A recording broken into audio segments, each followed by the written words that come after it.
ஒன்றாவது வந்து டெவன் பாசரன் புஸ்தகவோட ஒரு மொழிபெயர்ப்பு கருத்தரங்கு நடத்தணும். அது எப்படின்னா, தமிழ் எழுத்தாளர்கள் தங்களோட படைப்புகளை மலாய் மொழியில் மொழியாக்கம் செய்கிற மாதிரி நீங்கள் ஒரு படைப்பு எப்படி இருக்கணும், அது இருந்தால் அவங்க டெவன் பாசரன் புஸ்தகம் ஏற்றுக்குவாங்க அப்படின்னு காட்டுறதுக்கு அவங்கள வச்சு ஒரு செமினார் நடத்தணும். அவங்க ஸ்பீக்கர் எல்லாமே அவங்க தான். அவங்க வந்து ஒரு அந்த எட்டாய டெவன் பாசரன் புஸ்தகோட என்டாய ஹியூமன் ரிசோர்ஸ் இருக்குல்ல, அங்கே இருந்தாங்க. நம்ம கலந்துக்கிட்ட எழுத்தாளர்கள் வந்து நம்ம சைட்டில் வந்து 60 பேர் இருப்பாங்க. ஆனால் அவங்க டியூட்டியில் இருந்தாங்கல்ல, அவங்க 20 பேர் இருப்பாங்க. எவ்ரி கோனர்லேயே அவங்க இருந்து நமக்கு அசிஸ்ட் பண்ணாங்க. அவங்க வந்து முழு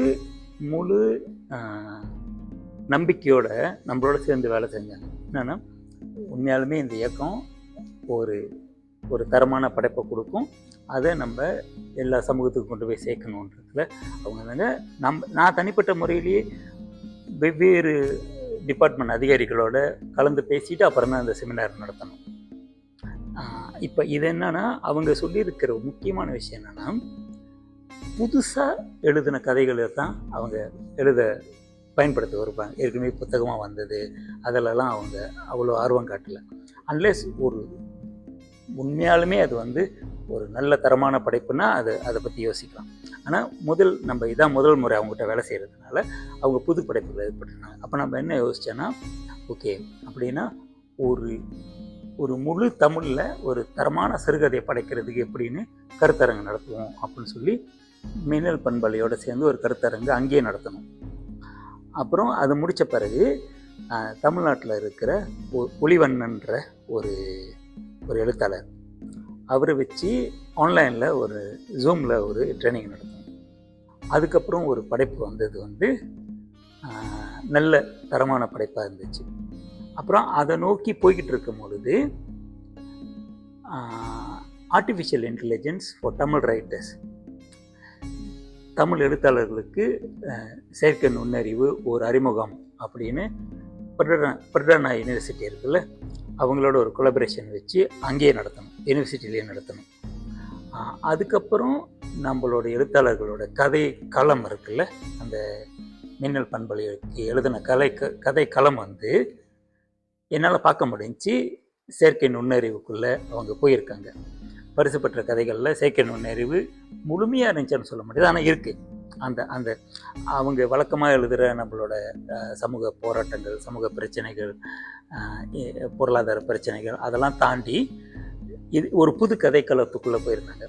அப்போ அது வந்து எனக்கு ஒரு இன்ஸ்பிரேஷன் என்ன கொடுத்துச்சுன்னா, ஓகே வழக்கமாக சங்கம் நடத்திக்கிட்டு வர நிகழ்ச்சிகள் இருக்குல்ல, டான்ஸ்ரீ மாணிக்கவாசகம் நிகழ்ச்சி, சிறுகதை போட்டி, இதெல்லாம் தொடர்ந்து நடக்கட்டும். ஆனால் இந்த சங்கத்தை அடுத்த கட்டத்துக்கு எழுத்தாளர்களை கொண்டு போகிறதுக்கு எப்படி அப்படின்னு யோசித்தோம். அப்போ அதை யோசிச்சதில் கடந்த ஆண்டு நான் தலைவராக வந்த உடனே என்ன செஞ்சேன்னா, ஒரு தீர்மானம் வந்து முன்மொழிஞ்சேன். இதுக்கு எழுத்தாளர் சங்கத்துக்கு இளைய தலைமுறை எழுத்தாளர்களை கொண்டு வரத்துக்கு சட்டத்தில் திருத்தம் செய்யணும்.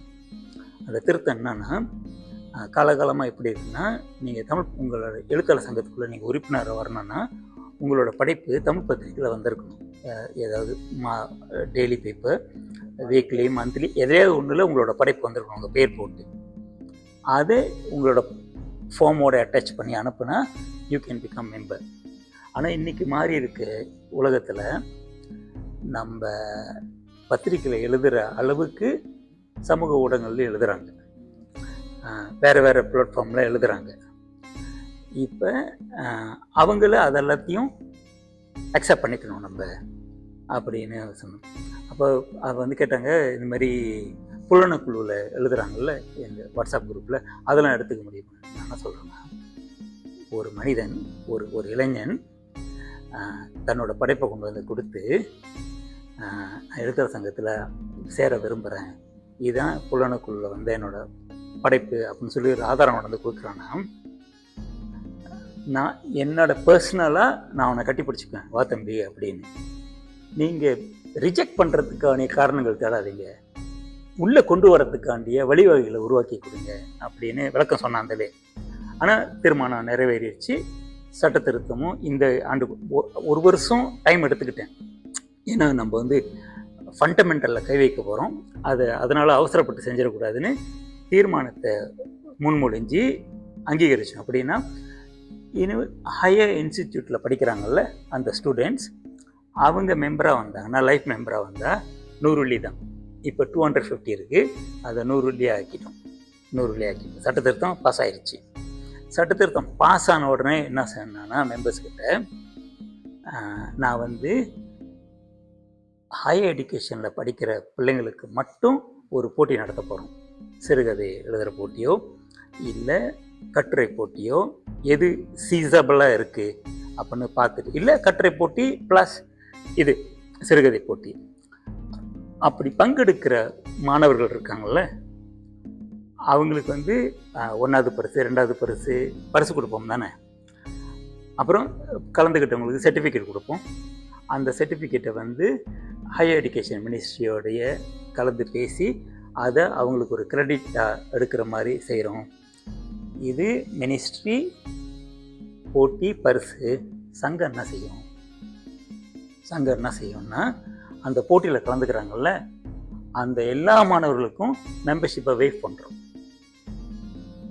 அப்படின்னா த மோமெண்ட் அவங்க பேனா எடுத்து எழுத்தாளர் சங்கத்துக்காக ஒரு கட்டுரை எழுதும் போதே we open the door for them to become a member. ஒரு 100 பேர் கலந்துக்கிட்டாங்கன்னா 100 பேருக்கு 100 வெள்ளின்னா 10,000 வெள்ளி.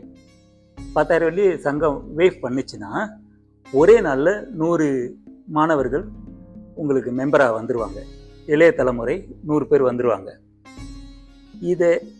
இதை செய்யாமல் நீங்கள் என்ன நடவடிக்கை எடுத்தாலும் எதிர்கால எழுத்தாளர்களை உருவாக்குறதுக்கும் தமிழ் இலக்கியத்தை இளைய தலைமுறையை கொண்டு போய் சேர்க்கறதுக்கான அதை விட சிறந்த ஒரு முன்னெடுப்பு இருக்க முடியாதுன்னு நான் நம்புகிறேன். ஒரு 10,000 வெள்ளி நம்ம இதை பண்ணோமா, சங்கம் ஏகமனதாக ஏற்றுக்கிட்டாங்க. நான் இது உங்களுக்கு சுருக்கமாக சொல்லிட்டேன், ஜஸ்டிஃபை பண்ணி சொன்ன ஏகமனதை ஏற்றுக்கிட்டாங்க. இப்போ இருக்கிற திட்டம் என்னென்னா, இப்போ 4ஆம் தேதி 10ஆம் மாதம் டான்சரி மாணிக்கவாசகர் நிகழ்ச்சி வந்து பிணைங்களை நடக்குது. அதுக்கு வந்து முடிச்சுட்டு வந்த பிறகு இந்த மாணவர்களுடைய நிகழ்ச்சியில் ஃபோக்கஸ் பண்ணுவோம். அதை போய் உயர்கல்வி அமைச்சர்களை போய் பேசி அவங்கள இந்த போட்டியில் கலந்துக்கிறது, இந்த போட்டியை அவங்க கிரெடிட்டாக கன்வெர்ட் பண்ணுறதுக்காண்டி என்ன ப்ரொசீடியர் அதை பார்த்து அதை செஞ்சுட்டு, அது கொஞ்சம் மினிஸ்ட்ரியில் இருக்கிற கொஞ்சம் நண்பர்கள் உதவி செய்கிறது சொல்லியிருக்காங்க, அதை செய்யணும். அப்புறம் அது செஞ்சுருக்கோம். அப்புறம் இப்போ புதுசாக இந்த வருஷம் என்ன தீர்மானம் போட்டிருக்குன்னா, டு ஸ்டடி அந்த தீர்மானம் வந்து ஒரு கான்ஸ்டிடியூஷனல் அமெண்ட்மெண்ட்டுக்கு ஒரு ஸ்டடி செய்கிறதுக்கு என்ன செஞ்சுருக்குன்னா, இப்போ வந்து வருஷம் ஆண்டு கூட்டம் நடக்குது. ஆனால் இப்போ புதுசாக வர இயக்கத்துக்கெல்லாம் ROSA சஜஸ்ட் பண்ணுறாங்க 2 years ஒன் செய்கிறீங்களா, எவ்ரி இயர் செய்கிறீங்களான்னு. இப்போ நான் சங்கத்துக்கு என்ன சஜஸ்ட் பண்ணிருக்கேன்னா, 2 வருஷத்துக்கு ஒரு வாட்டி செய்வோம் ஆண்டு கூட்டம். ஏன்னா ஒரு தலைவராக வந்து அந்த அந்த அவங்களுடைய அந்த சங்கத்துக்குள்ளே அவங்க செய்கிறதுக்கு வேலைக்கு 3 மாதம் பிடிச்சிரும். அதுக்கப்புறம் என்ன நடக்குன்னா, ஒரு 6 மாதம் வேலை செய்கிறோன்னு வச்சுக்கோங்க. அதுக்கப்புறம் கடைசி ஆனுவல் ரிப்போர்ட் ரெடி பண்ணுறதுக்கு 3 மாதம் பிடிக்கும். இது டைம் சொல்கிறேன். காசு வந்து ஒவ்வொரு வருஷமே AGM ரிப்போர்ட் அனுப்புகிறோம், போஸ்டல் அனுப்புகிறோம் இருக்குல்ல அது. அப்புறம் நம்ம சங்கத்தில் வந்து வருஷம் நம்ம தங்கப்பதம் கொடுக்குறோம். நான் என்ன சஜஸ்ட் பண்ணியிருக்கேன்னா, AGMக்கு 2 வருஷத்துக்கு ஒரு வாட்டி நடத்துவோம். Time safe, cost safe. அந்த சேவ் பண்ணுற காஸ்ட்டை என்ன செய்வாங்க தெரியுமா, சங்கத்துக்கு ஆண்டு கூட்டத்துக்கு வராங்கள்ல எல்லாத்துக்கும் ஒரு ஃப்ளாட் ரேட்டில் 50 வெள்ளி டிரான்ஸ்போர்ட் அலவன்ஸ். வெளியூர்லேருந்து வரவங்களுக்கு தங்குறதுக்கு ஒரு ஹோட்டல். அப்படின்னா வரவங்க சந்தோஷமாக தங்கிட்டு பெருசாலாம் செலவு பற்றிலாம் யோசிக்காமல் சந்தோஷமாக தங்கிட்டு மேபி அந்த நாள் டின்னர் வச்சு நல்லா கெட் டுகெதர் பண்ணலாம். மறுநாள் வந்து AGMயில் கலந்துக்கலாம், பரிசளிப்பில் கலந்துக்கலாம். அப்புறம் யாரும் எந்த நேரத்துலையும் ஐயோ கூட்டத்துக்கு போகணும் ஆனால் காசு இல்லையே அப்படின்னு யோசிக்க வேணாம். அப்படி யோசித்தேன். இதை செய்யணும்னா இந்த கட் கோஸை அங்கே தான் பண்ணணும். இந்த வருஷம் ட்ரை பண்ணி பார்த்தோம். எப்படி செஞ்சேன்னா, இந்த வருஷம் கூட்டுறது இருந்தாங்கள்ல, இதான் நான் தலைவராக வந்து ஃபர்ஸ்ட் கூட்டம்.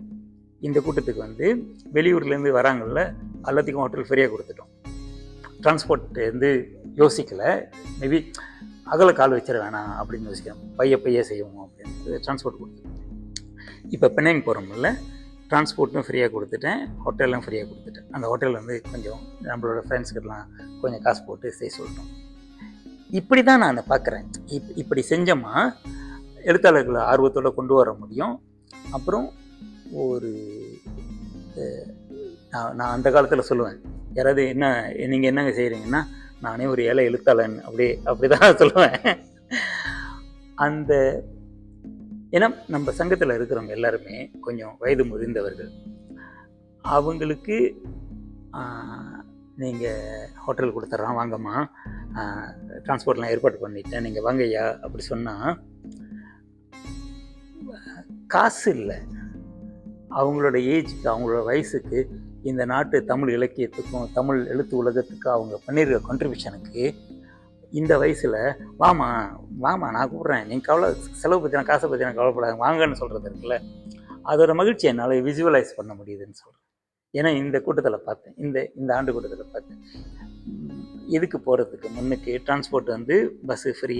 ஏன்னா வருஷம் இப்போ மாணிக்கவாசன் நிகழ்ச்சி வந்து ஒரு வருஷம் கோலம்பல் நடத்தும், ஒரு வருஷம் வெளியூரில் நடத்தும். அப்படி வெளியூருக்கு போகும்போது பஸ்ஸு ஃப்ரீ தான். ஆனால் இந்த ஹோட்டலும் ஃப்ரீயாக கொடுக்குறேன் வாங்க அப்படி சொன்ன உடனே அந்த ரிஜிஸ்ட்ரேஷன் செஞ்சது இருக்குல்ல, I could see it's not about money. அந்த சந்தோஷம், பாடுறான், அவன் நம்மளை கூப்பிட்றான் வாங்க, நம்ம இருக்கணும்னு அவன் உண்மையாக நினைக்கிறான்றது இருக்குல்ல, அந்த வயசுக்கு அவங்களுக்கு அது ரொம்ப பெரிய சந்தோஷம்னு சொல்கிறேன். ஏன்னா நான் வந்து I am not in 20, I am not in 70, I can see both sides. இந்த யங்கர் ஜெனரேஷனை நீங்கள் ஃபீல் இல்லாமல் உள்ளுக்கு வா தம்பின்னா அவன் என்ன மாதிரியான ரியாக்ட் பண்ணுவான். இவங்கள அம்மா நீங்கள் ஹோட்டலுக்கு தான் காசு கொடுக்கணும், பஸ்ஸெலாம் காசு கொடுக்கணுமா, நான் கொடுக்குறேன் நீங்கள் வாமா அப்படின்னு அவங்கள கூப்பிட்டு அவங்க எப்படி சந்தோஷப்படுவாங்கன்னு என்னால் பார்க்க முடியுதுன்னு சொல்கிறேன். அப்படி தான் வச்சுருக்கேன். இந்த வருஷம் வந்து இந்த நெக்ஸ்ட் இருக்கிற 4 months வந்து 3-4 months வந்து இந்த 100 யங் மெம்பர்ஸை கொண்டு வந்து சங்கத்தில் சேர்க்கணும். அது கொஞ்சம் செலவு பண்ணணும், உழைக்கணும், ஓடணும், அதெல்லாம் ஐம் ஓகே வித் தட். ஆனால் ஒரு போட்டி நடத்தி 100 பேரை உள்ளே கொண்டு வந்துட முடியும்னா 10,000 அடி செலவு பண்ணலாம்னு சொல்கிறேன். சங்கம் கிவ் அவே பண்ணாலும் சரி, இல்லை அந்த மாணவர்களுக்கெல்லாம் 100 வழி கட்டுறதுக்கு யாரையாவது ஒரு ஸ்பான்சர் பண்ண வச்சாலும் சரி, இந்த 10,000 worth to spend to bring in 100 members in one go அப்படி பார்க்குறேன் அது. அப்புறம் இந்த மின்னல் எஃப்எம்மோட கதை வந்து முடிஞ்சிருச்சுன்னா, அவங்கெல்லாம் ஏர் பண்ணி முடிச்சுட்டு அவங்க எடிட் பண்ணி கொடுத்துட்டாங்கன்னா, யூனிவர்சிட்டி மலையில் இருக்கிற செல்வத்துச்சி அவர்கள், நம்மளோட எழுத்தாளர் உதயசங்கர் அவர்கள் அவங்கள வச்சு ஒரு ப்ராப்பரான ஸ்டடி பண்ணி அந்த கதைகளை தேவன் பாஸ்கரன் புஸ்தகம் கொண்டு போகிற அளவுக்கு இருக்கான்னு ஸ்டடி பண்ணிவிட்டு அதுக்கப்புறம் அதை கொண்டு போகணும் அப்படின்னு யோசிக்கிறோம். இதுதான் இந்த வருஷத்தோடைய நாங்கள் வச்சுருக்கிற, நான் மைண்ட்குள்ளே வச்சுருக்க திட்டம். கமிட்டிஸ்லேயும் இதுக்கு மீறி அவங்க, ஏன்னா இப்போ என்னென்னா நான் தலைவரை வந்த பிறகு இது வரைக்கும் சங்கம் செஞ்சுக்கிட்டு வந்த நிகழ்ச்சிகள்லாம் அதெல்லாம் கண்டினியூவாக நடக்குது.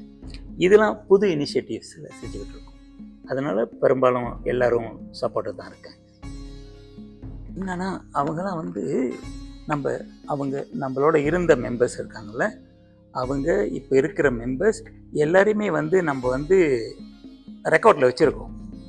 நீங்கள் ஆரம்ப காலத்தில் இருந்த மெம்பர்ஸ் பார்த்தீங்கன்னா, நம்ம Thani Nayaka Adigalar, Murugu Subramaniam, C V. Kuppusamy, C. Vadivelu, doctor P P. Narayanan, Adhikumanan, doctor Ponnusamy Pillai, இவங்க எல்லாருமே வந்து முக்கியமான இந்த சமூகத்தில் இருந்த முக்கியமான ஆளுங்க எல்லாருமே, அன்பானந்தன், இவங்க மாதிரி முக்கியமான ஆளுங்க எல்லாருமே, மைதி சுல்தான் ஐயா அவர்கள், இவங்க எல்லாருமே வந்து இதில் இருந்திருக்காங்க.